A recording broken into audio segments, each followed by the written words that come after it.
If you are a regular internet user like me, you may have come across these pop-ups once in a while. Whether it's on Uber's, McDonald's, Starbucks, or Coca-Cola's website, it seems you just can't escape these cookie consent pop-ups.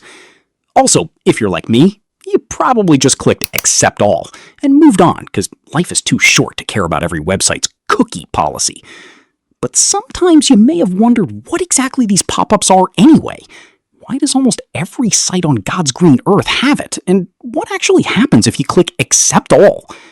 Now, before we get onto that part, and if it's a terrible idea or not, we need to understand what cookies are in the first place. Cookies, or more precisely HTTP cookie, is just a small chunk of data that the website uses to keep track of your browser from request to request. You can think of them as name tags the websites give to your browser. So this is how you get a cookie.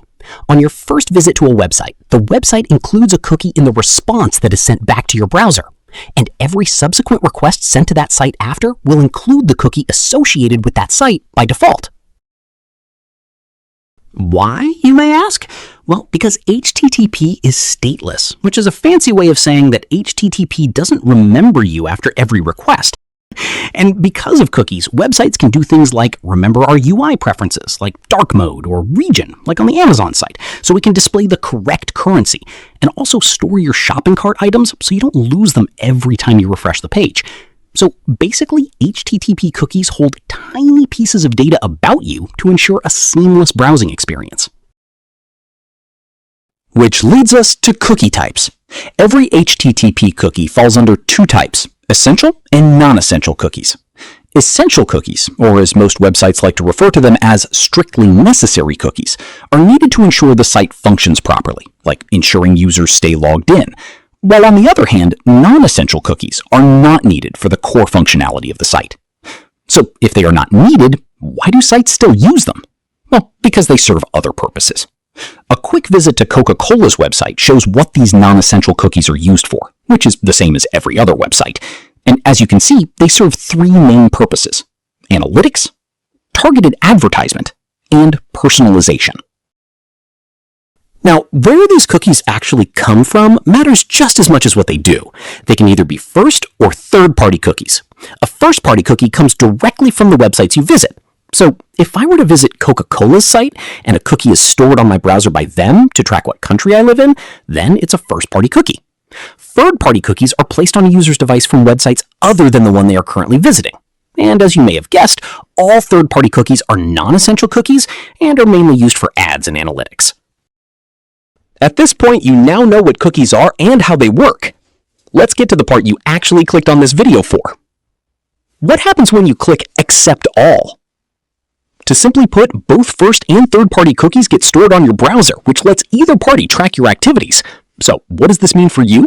Well, some form of tracking may be for a legitimate purpose. Take for instance, let's say you're accessing a utility company's site to pay a bill. The company might want to analyze their tracking logs to see how many clicks it took for someone to complete their payment. If it takes a lot of clicks on average, then it might indicate that there is a website design problem. However, this sort of tracking, while legitimate, will always require explicit consent and are done using analytics cookies. Conversely, your cookies can also be used for less legitimate purposes and heavily exploited for advertising. Or worse, your personal information could be shared among companies you weren't expecting to know about your activity on a website. You could search for an item on an e-commerce site, and when next you come across a Google ad, maybe on a random blog or a different site, it's exactly what you searched for on that e-commerce website earlier. So these are ways cookies can be used exploitatively, and when you click accept all, it means you consent to them.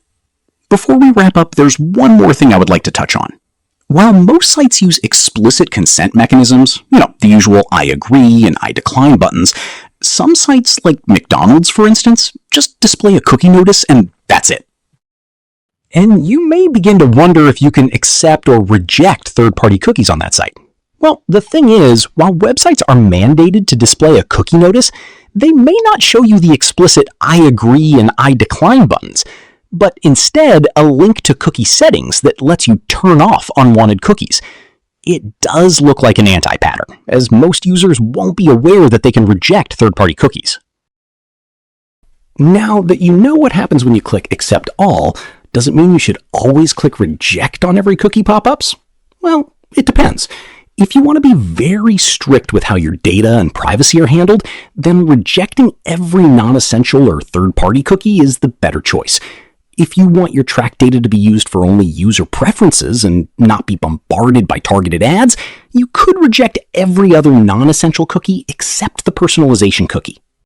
Overall, while the use of cookies isn't ultimately a bad decision and helps improve our browsing experience, it makes things a bit complicated.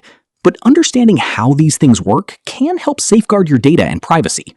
If you've made it this far and this video helped you better understand cookies, then give this video a thumbs up and consider subscribing to the channel. Thanks for watching. I'll see you in the next one.